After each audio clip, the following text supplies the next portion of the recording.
Monteoliva, que es la ministra de Seguridad de la Nación. ¿Qué tal, Alejandra? ¿Cómo le va? ¿Cómo anda, ministra? ¿Bien?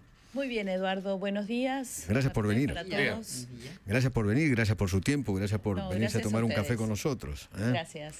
Bueno, ¿cómo está el tema seguridad en la República Argentina, que es una de las grandes preocupaciones de los ciudadanos? Sí, preocupación siempre recurrente de todos. Y acá es importante, nosotros hace unos 2 semanitas estuvimos presentando los datos del 2025, ¿no? Y los datos del 2025 muestran un descenso de los homicidios, por primera vez un descenso en todas las jurisdicciones, en las 24 jurisdicciones, de los robos en general. Luego ya cuando entramos a desagregar simples, agravados, ahí hay diferencias, pero una disminución en todas las jurisdicciones, y uno podría decir, bueno, los indicadores son favorables, ¿no es cierto? Esa es la estadística, esa es la evidencia, pero por supuesto que en ningún momento descuidamos y desconocemos, a veces cuando nos toca explicar los datos estadísticos, el tema de las emociones, porque no desconocemos que un hecho de violencia genera sentimientos de rabia, de bronca, de ira. Además, en la gente. Para la gente que sufre o que es víctima de inseguridad, esos datos les importa cero. Exactamente. Porque para esa persona es el 100%. Es así. Por eso, una cosa es la estadística, Claro. una cosa es la evidencia. La evidencia dice que los homicidios van bajando. La evidencia dice que los robos están bajando. Pero un solo dato, Claro. un hecho Conmueve violento, a la sociedad toda. nos conmueve a todos.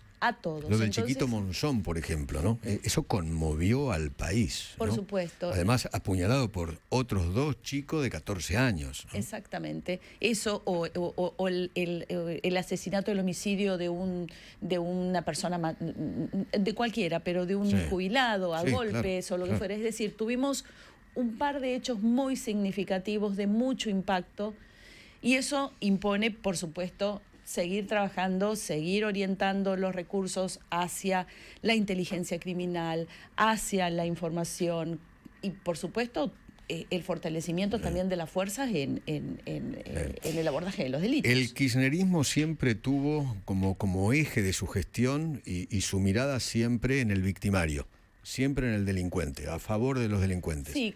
¿Este gobierno tiene su visión sobre las víctimas? Totalmente. Nuestro foco, primero, no tenemos esa idea romántica del delito, ni hemos ideologizado la seguridad, ni ideologizado el rol de las fuerzas de seguridad, y por supuesto el foco está puesto en las víctimas. Es ahí donde hay que tener la atención.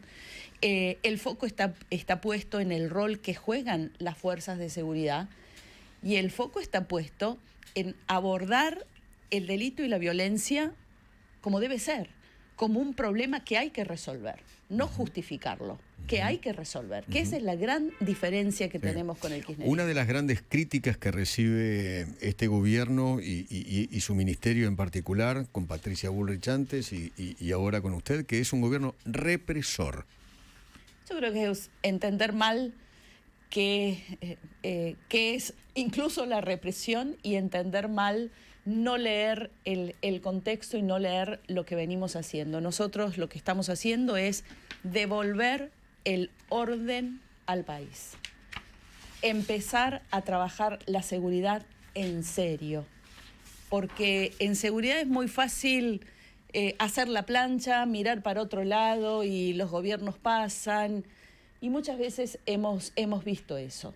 Con Patricia, en la gestión anterior, 15-19, y en esta gestión, el foco ha sido siempre desbaratar las organizaciones criminales, trabajar para garantizar el orden público.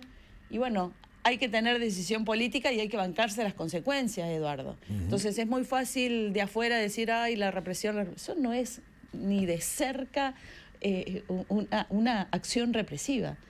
Es que las fuerzas actúen como debe ser, con los protocolos que debe ser, para básicamente garantizar el orden, la circulación en las calles y la seguridad de todos. ¿Cómo está el combate contra el narcotráfico? Bueno, el combate contra el narcotráfico es de todos los días. es permanente. No hay batallas ganadas, no hay batallas ganadas. Todo el tiempo hay que seguir trabajando para el desbaratamiento de las organizaciones criminales.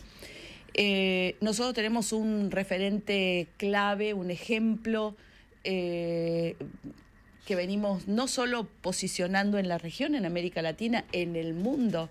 Se habla de nuestro Plan Bandera en la ciudad de Rosario, que es el máximo exponente de mostrar cómo, con decisión política, organización de recursos, fortalecimiento de las fuerzas, se puede bajar los índices críticos y abordar el narcotráfico. La ciudad de Rosario, incluso ayer estuvimos en Rosario con todo el comando unificado, con las autoridades de la provincia, el gobernador, ministro de Seguridad. No solo ha venido descendiendo el número de homicidios, sino también hay patrones de comportamiento de organizaciones criminales que se vienen modificando. Por supuesto que no dejamos de ver la mirada regional, la mirada de América Latina, porque las organizaciones criminales hoy traspasan fronteras, tienen una lógica de permearse en los distintos ámbitos de la vida institucional, política, financiera, y es ahí donde hay que poner el ojo. Por supuesto que son múltiples las herramientas para el abordaje del narcotráfico. Nosotros el año pasado, 2025, una vez más hablando de estadísticas, fuimos por tercer año consecutivo, estamos contando tercer año porque 2024, 2025 y el 2017, que fue año también de gestión nuestra, 3 años consecutivos, dos ahora y uno anterior, con récord de incautaciones. El año pasado, 115.000 kilos de marihuana y 14.400 kilos de cocaína. Sí, igualmente récord. A las organizaciones estas criminales del narcotráfico, mucho no le interesa cuánto le incautan de cocaína, de marihuana, sino la guita.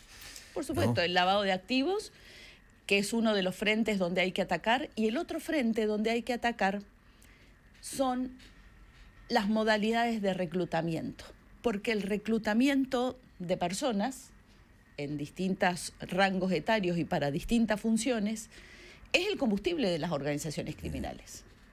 Es donde producen y generan los mayores picos de ganancia. Hay un dato muy importante, salió publicado hace unos días el informe, el índice global de crimen organizado, y es preocupante para la región porque el epicentro de la cocaína, el epicentro global de la cocaína es América del Sur.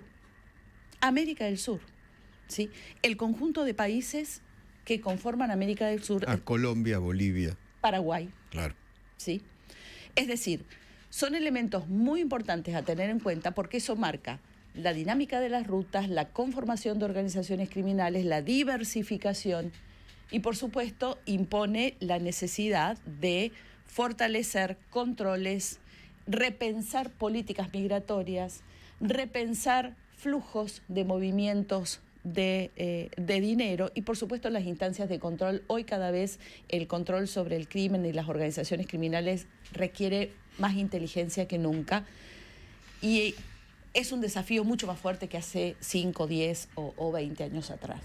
Ministra, buen día, ¿cómo le va? Buenos días. La llevo a 2 temas de gestión. Primero, ayer escribí una nota en Infobae, yo estudio y analizo mucho el tema cárceles. Sí. Ayer escribí una nota sobre que dice el laberinto de los muros, radiografía de un sistema al límite. ¿Qué tiene proyectado con el Servicio Penitenciario Federal, con las cárceles, con el crecimiento poblacional, con todo lo que deviene el crimen organizado y lo que si el régimen penal juvenil se sanciona va a aumentar? ¿Qué se está pensando al respecto? Bueno, acá hay como dos partes para poder avanzar en esto. Primero, ha sido tema de los medios también recurrente en las últimas semanas, el acuerdo y el convenio firmado con la Ciudad de Buenos Aires, con los cuales en los próximos meses, Dios mediante 4 meses, desocupar nosotros finalmente de Voto y pasar a Marcos Paz. ¿Es la solución definitiva? No. ¿Hay sobrepoblación carcelaria? Sí, como en toda la región. Sí, es uno de los problemas que tenemos hoy todos los países. ¿Hay que seguir construyendo cárceles? Sí, hay que seguir construyendo cárceles. Yo no sé modulares, habrá que definir el lugar, habrá que pensar otros espacios. Nuestro territorio en el país es grande y extenso. Yo creo que eso es uno de los elementos que tenemos que seguir fortaleciendo, porque por supuesto tienen que ser infraestructuras que cumplan con las condiciones y las garantías que debe tener.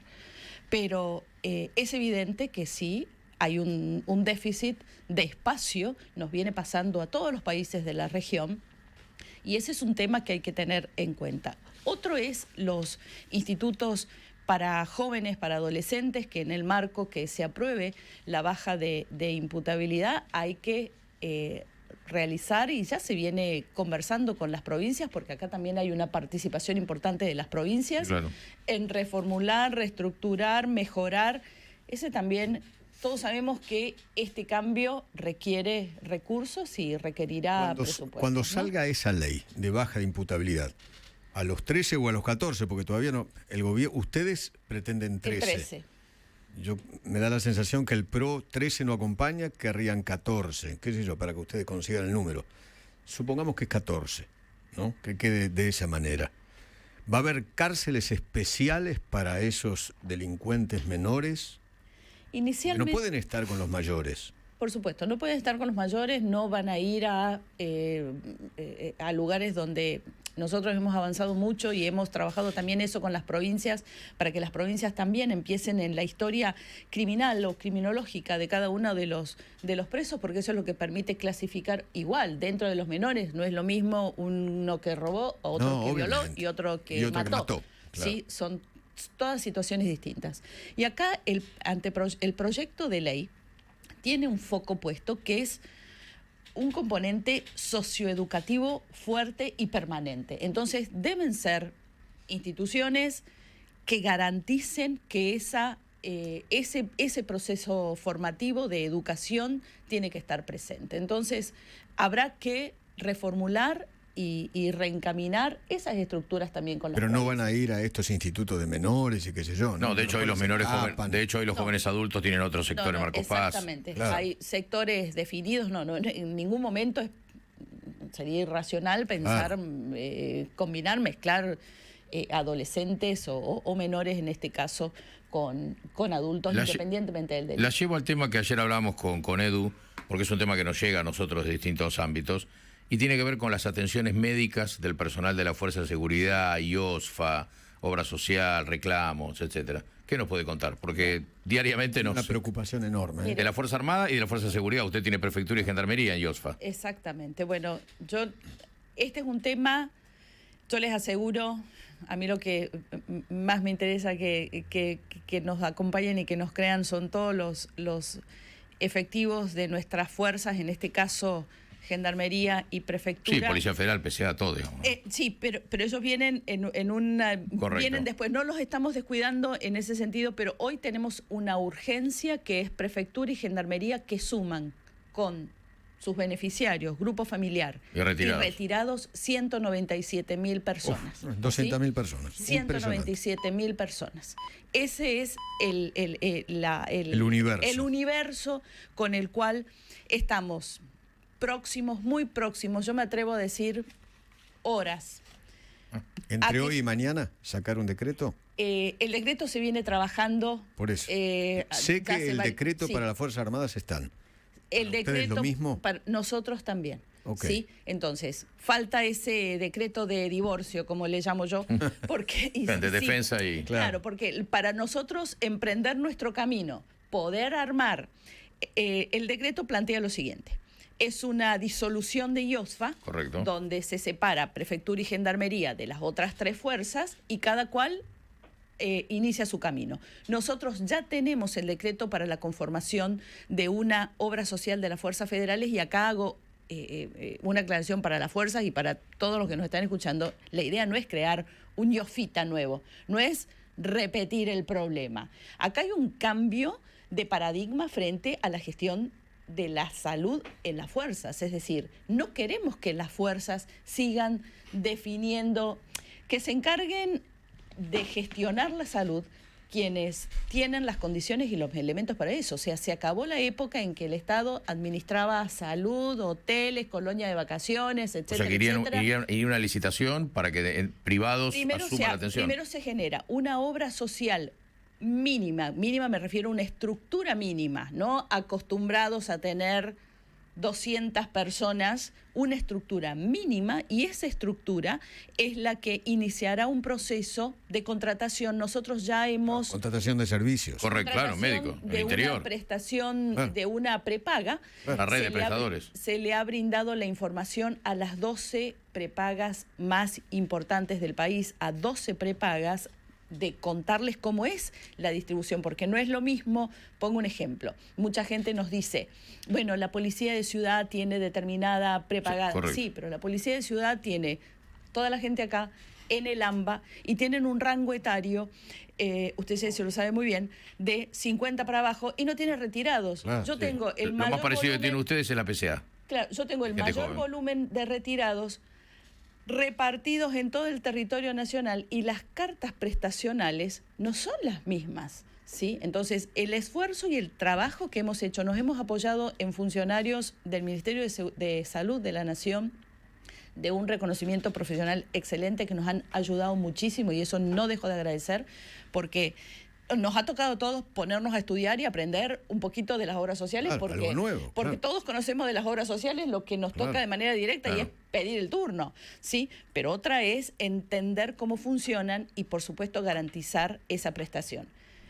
El decreto tiene que estar próximo a salir y con eso se inicia un proceso, también importante aclararlo, que se va a llamar de transición de unos meses, donde IOSFA va a seguir generando y dando la prestación, porque la pregunta... La puedes cortar. Por supuesto. Por supuesto. Hay tratamientos médicos en el medio. Y yo acá separo dos cosas. Una son los trámites de gestión, que eso me toca a mí, al ministro de Defensa, y lo que tenemos que resolver nosotros como funcionarios. Pero a la gente, al efectivo, hay que responderle las preocupaciones que tiene. Ya, ¿Qué hago con el turno la semana que viene, la señora que está embarazada?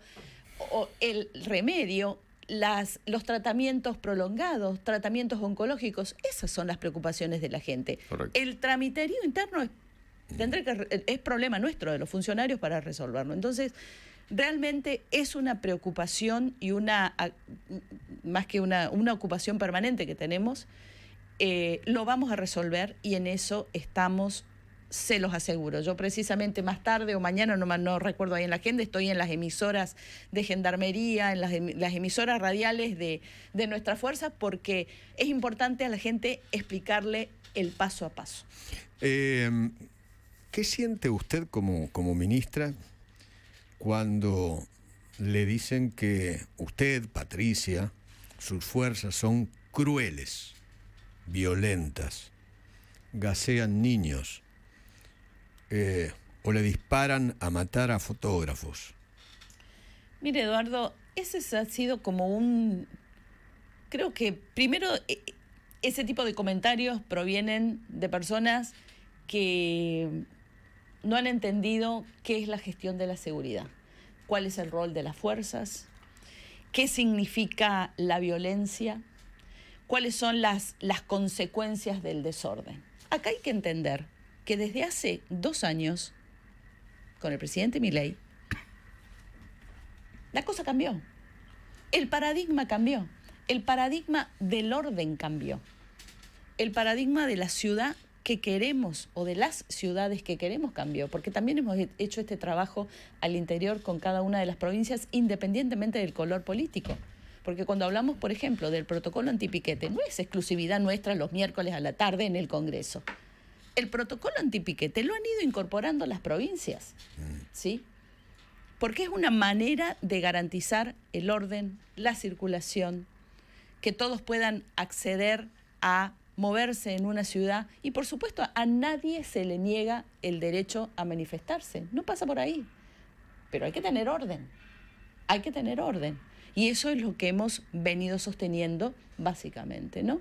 Y el tema de la represión, la violencia, a ver, las fuerzas de seguridad defienden las instituciones y deben garantizar esa defensa. Y van a actuar y van a responder a manifestaciones violentas.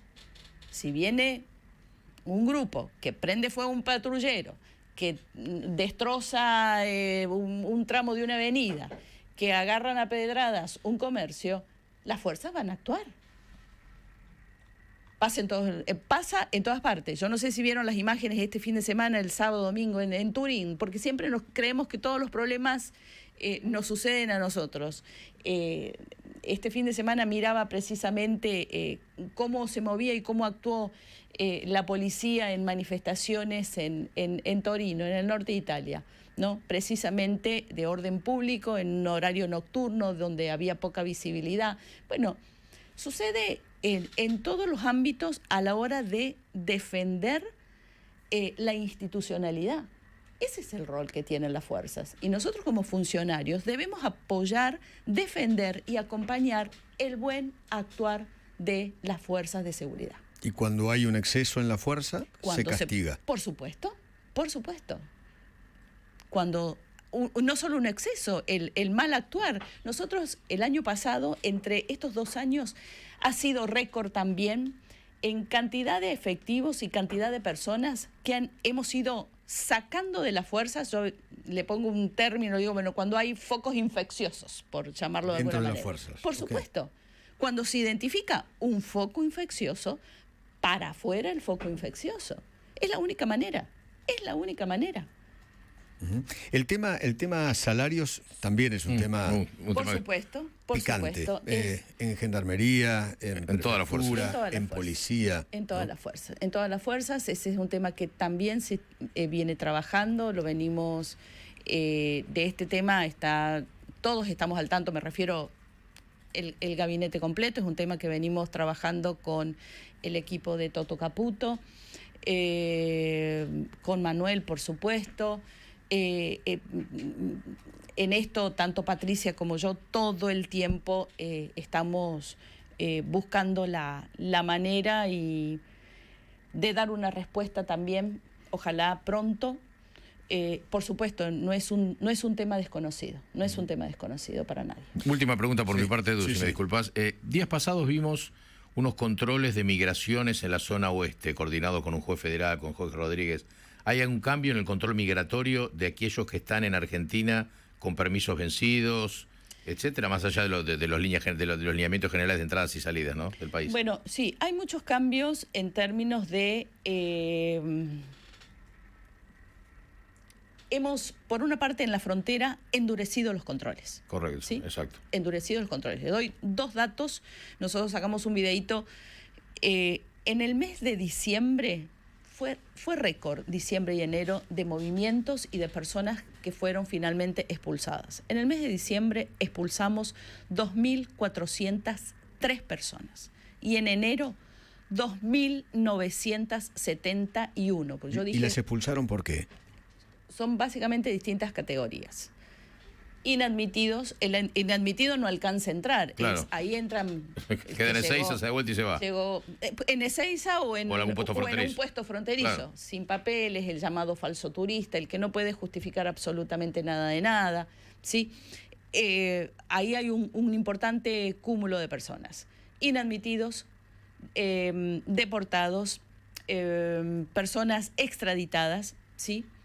Es decir, una serie de requisitos que no se cumplen, personas con alerta roja de Interpol, es decir, fueron 2 meses de controles exhaustivos en puertos, aeropuertos y, por supuesto, puestos fronterizos. ¿Eso es el ICE argentino o no? No. Ese es el formato es totalmente distinto. El ICE es otra cosa.